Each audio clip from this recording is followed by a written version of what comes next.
പ്രിയ കർഷക സുഹൃത്തുക്കൾക്ക് കടമം പ്ലാന്ററിൻ്റെ പുതുമയാർന്ന പുതിയൊരു അധ്യായത്തിലേക്ക് വീണ്ടും സ്വാഗതം.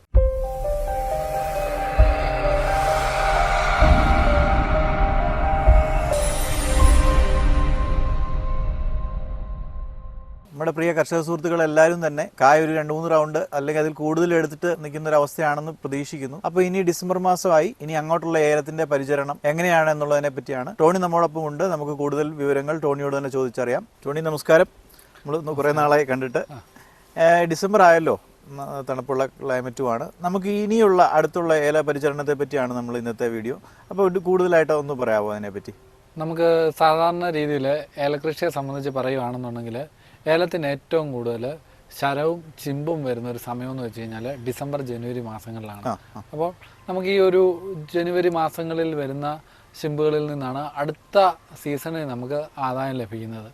അതുപോലെ തന്നെ ഈ സമയത്ത് വരുന്ന ശരങ്ങളിൽ നിന്നാണ് അടുത്ത സീസണിൽ നമുക്ക് കാൽ ലഭിക്കേണ്ടത്. അപ്പം ഏറ്റവും പ്രധാനപ്പെട്ട ഒരു സമയമാണ് ഈ ഡിസംബർ ജനുവരി എന്ന് പറയുന്നത്. അതായത് ചെടിയെ കൂടുതലായിട്ട് നമ്മൾ ചിമ്പടിപ്പിക്കേണ്ട ഒരു സമയം എന്ന് പറയുന്നത് ഈ ഡിസംബർ ജനുവരിയാണ്. മറ്റു സമയങ്ങളിലും ചെടി കൂടുതലായിട്ട് ചിമ്പടിക്കുമെങ്കിലും ഈ സമയങ്ങളിലാണ് നമ്മൾ അതിന് വേണ്ട രീതിയിൽ ചെടിയെ പരുവപ്പെടുത്തി എടുക്കേണ്ടത്. അത് ആദ്യത്തെ കാര്യം. രണ്ടാമത്തെ കാര്യം എന്ന് വെച്ച് കഴിഞ്ഞാൽ ശരം കൂടുതലായിട്ട് പൊട്ടുന്ന ഒരു സമയമാണ്.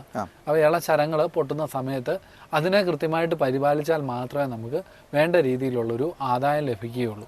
അപ്പോൾ ഇതാണ് പ്രധാനമായിട്ട് ഡിസംബർ ജനുവരി മാസങ്ങളിൽ ശ്രദ്ധിക്കേണ്ടത്.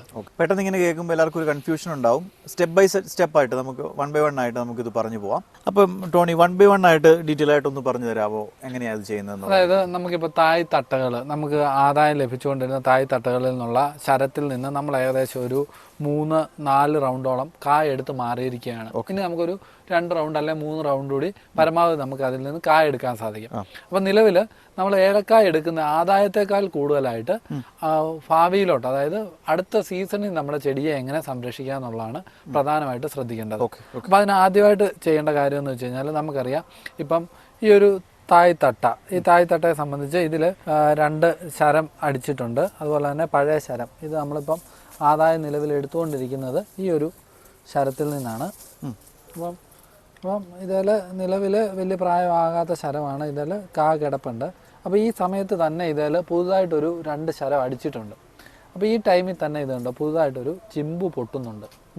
അപ്പോൾ ഈ ചിമ്പുകളാണ് നമുക്ക് ഭാവിയിൽ നമുക്ക് ഇത് തരേണ്ടത്, ആദായം തരേണ്ടത്. അപ്പോൾ ഈ ചിമ്പുകളുടെ സംരക്ഷണം എന്ന് പറയുന്നത് ഏറ്റവും പ്രധാനമാണ്. അതുപോലെ ഇപ്പോൾ തന്നെ ഇതിൽ 3 ഇതുണ്ട്. അതിനകത്ത് ഇത് പിടിച്ച് പോകുന്നതാണ്. ഇതിലൊരു 2-3 റൗണ്ട് കായോ എടുത്തിട്ടുള്ളൂ. ശരം അത്യാവശ്യം ആരോഗ്യകരമായിട്ടാണ് നിൽക്കുന്നത്.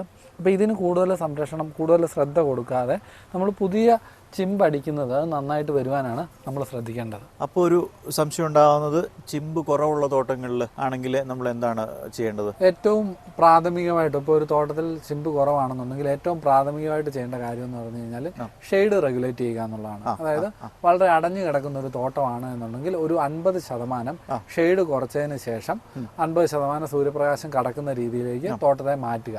അങ്ങനെ മാറ്റി കഴിയുമ്പോൾ തന്നെ ചെടി ചിമ്പടിക്കാനുള്ള ഒരു ടെൻഡൻസി കാണിക്കും. അപ്പോൾ ആദ്യം സൂര്യപ്രകാശം അടിക്കുന്ന രീതിയിലേക്ക് തോട്ടം മാറ്റുക. രണ്ടാമത്, ഈ ചില തോട്ടങ്ങളിൽ നമ്മൾ ചെല്ലുമ്പോൾ കിഴങ്ങ് തെളിഞ്ഞ് നിൽക്കും. അതായത് കിഴങ്ങ് നിൽക്കുന്നത് മണ്ണിന് മുകളിലായിരിക്കും. അങ്ങനെ നിൽക്കുന്ന തോട്ടങ്ങളിൽ ചെയ്യേണ്ട കാര്യമെന്ന് വെച്ച് കഴിഞ്ഞാൽ അതിന് മുകളിൽ ലൈറ്റായിട്ട് നമ്മൾ മണ്ണ് തൂളി കൊടുക്കുക. ഈ മണ്ണ് തൂളി കൊടുത്ത് കിഴങ്ങ് മണ്ണിനടിയിലായി കഴിയുമ്പം സ്വാഭാവികമായിട്ടും ചെടി ചിമ്പടിക്കാനുള്ള ഒരു ഇത് കാണിക്കും. അപ്പോൾ ഇതും പ്രധാനപ്പെട്ട കാര്യമാണ്. അതായത് കിഴങ്ങ് തെളിഞ്ഞ് നിൽക്കുന്ന തോട്ടങ്ങളിൽ അവിടെ മണ്ണിട്ട് കിഴങ്ങ് മണ്ണിനടിയിലാക്കുവാൻ ശ്രദ്ധിക്കുക.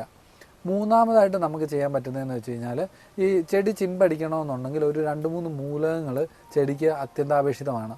ഒന്നാമതായിട്ട് നൈട്രജൻ, രണ്ടാമതായിട്ട് ഫോസ്ഫറസ്, മൂന്നാമതായിട്ട് കാൽസ്യം. ഈ 3 മൂലകങ്ങൾ, അതായത് നമ്മൾ ഈ ഫോസ്ഫറസ് കൊടുക്കുമ്പോൾ തന്നെ ചെടിയുടെ വേരുകൾ ശക്തിപ്പെടുകയും അതുപോലെ തന്നെ ചെടിയുടെ കിഴങ്ങുകൾ ശക്തിപ്പെടുകയും ചെയ്യും. അത് ചിമ്പടിക്കാൻ ചെടിയെ സഹായിക്കും. പിന്നെ വെജിറ്റേറ്റീവ് ഗ്രോത്തിന് ഏറ്റവും ചെടിക്ക് ആവശ്യം എന്ന് പറയുന്നത് നൈട്രജനാണ്. അപ്പം നൈട്രജൻ്റെയും ലഭ്യത ഉറപ്പാക്കുക. അതുപോലെ തന്നെ കാൽസ്യം ചെടിക്ക് കൃത്യമായിട്ട് കിട്ടിയാലോ നമുക്കുണ്ടാകുന്ന ചിമ്പുകൾ കരുത്തുള്ളതായിട്ട് വരികയുള്ളൂ. അപ്പോൾ ഈ 3 മൂലകങ്ങൾ ചെടിക്ക് കൃത്യമായിട്ട് ലഭിക്കുന്നുണ്ടോ എന്നുള്ളത് ഉറപ്പുവരുത്തുക. പിന്നെ ചെടിക്ക് ചിമ്പടിക്കാൻ ഏറ്റവും ആവശ്യമുള്ളതെന്ന് പറഞ്ഞു കഴിഞ്ഞാൽ സിങ്കാണ്. ഈ സിങ്ക് ലഭിക്കുന്നതുകൊണ്ട് ചെടിക്ക് ഉണ്ടാകുന്ന ഒരു ഗുണമെന്ന് വെച്ച് കഴിഞ്ഞാൽ, ഈ ചെടിയിലെ ഹോർമോണുകളുടെയൊക്കെ രൂപീകരണത്തിന് ഏറ്റവും കൂടുതൽ സഹായിക്കുന്ന ഒരു മൂലകമാണ് സിങ്ക്. അപ്പം സിങ്കിൻ്റെ ലഭ്യത കൂടി നമ്മൾ ഉറപ്പുവരുത്തുക. പിന്നെ അടുത്തായിട്ട് നമുക്ക് ചെയ്യാൻ പറ്റുന്നതെന്ന് വെച്ച് കഴിഞ്ഞാൽ ഓക്സിൻ, സൈറ്റോകൈനിൻ പോലുള്ള ഗ്രോത്ത് ഹോർമോണുകളുടെ പ്രയോഗമാണ്. ഇത് അമിതമാകാൻ പാടില്ല. എന്നാൽ ഇങ്ങനെ ഹോർമോൺസ് യൂസ് ചെയ്താൽ നമ്മുടെ ചെടി ചിമ്പടിക്കുന്നതിനെ നമുക്ക് കൂടുതലായിട്ട് നമുക്ക് വർദ്ധിപ്പിക്കുവാൻ സാധിക്കും. അപ്പോൾ ഈ കാര്യങ്ങളൊക്കെയാണ് പ്രധാനമായിട്ടും ഏലകൃഷിയിൽ ചെടി ഈ ഒരു സമയത്ത് നമ്മൾ ശ്രദ്ധിക്കേണ്ടത്.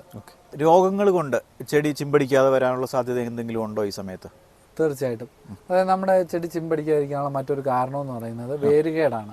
ഇപ്പോൾ വേര് സ്ട്രോങ് ആയിട്ടില്ലാത്തൊരു ചെടിയാണ് എന്നുണ്ടെങ്കിൽ അതിൻ്റെ ആരോഗ്യം വളരെ മോശമായിരിക്കും. അപ്പോൾ അതിൻ്റെ പുതിയ തലമുറകൾ ഉണ്ടാകുന്നത് കുറയാനുള്ളൊരു സാഹചര്യം ഉണ്ടാകും. അപ്പോൾ നമുക്ക് ചെയ്യാൻ സാധിക്കുന്നതെന്ന് വെച്ച് കഴിഞ്ഞാൽ നമ്മൾ ആദ്യം ചെടിയുടെ വേരുകൾ നോക്കുക. വേരിന് ഏതെങ്കിലും തരത്തിലുള്ള നിമറ്റോഡിൻ്റെ അറ്റാക്കോ അല്ലെങ്കിൽ ഫിസേറിയമോ വേരഴുകലോ ഇങ്ങനെ വേര് കേടായിട്ട് നിൽക്കുകയാണ് എന്നുണ്ടെങ്കിൽ ആദ്യം നമ്മൾ ചെയ്യേണ്ടത് വേര് ട്രീറ്റ് ചെയ്യുക എന്നുള്ളതാണ്. എന്ത് അസുഖമാണോ വേരിനുള്ളത് അത് ട്രീറ്റ് ചെയ്ത് വേര് പ്രോപ്പറായിട്ട് വെള്ളവേരടിച്ച് അത് പക്കുവേരടിക്കാൻ തുടങ്ങിയതിന് ശേഷം മാത്രമേ നമ്മൾ വളപ്രയോഗവും മറ്റും നടത്താവുള്ളൂ.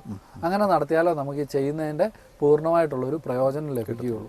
അപ്പോൾ ഇതെല്ലാം ചെയ്യുമ്പം മറ്റൊരു കാര്യം ശ്രദ്ധിക്കേണ്ടതെന്ന് വെച്ച് കഴിഞ്ഞാൽ മണ്ണിലെ ഈർപ്പമാണ്.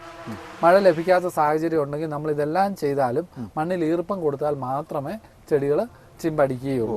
അപ്പം കൂടുതൽ സമയം നമ്മൾ മഴ മാറി നിൽക്കുന്ന ഒരു സാഹചര്യം ഉണ്ടായാൽ ചെടി നനച്ചു കൊടുക്കുന്നതുകൊണ്ടും തെറ്റില്ല. അങ്ങനെ നനച്ചു കൊടുത്താൽ നമുക്ക് ചിമ്പടിക്കുവാൻ കൂടുതൽ സഹായകരമായിരിക്കും. ഈ സമയത്ത് പ്രധാനമായിട്ടുള്ള കീടനിയന്ത്രണത്തെ കുറിച്ചും കൂടെ ഒന്ന് പറയാമോ? തീർച്ചയായിട്ടും. കീടനിയന്ത്രണം ഈ സമയത്ത് വളരെ പ്രധാനമാണ്.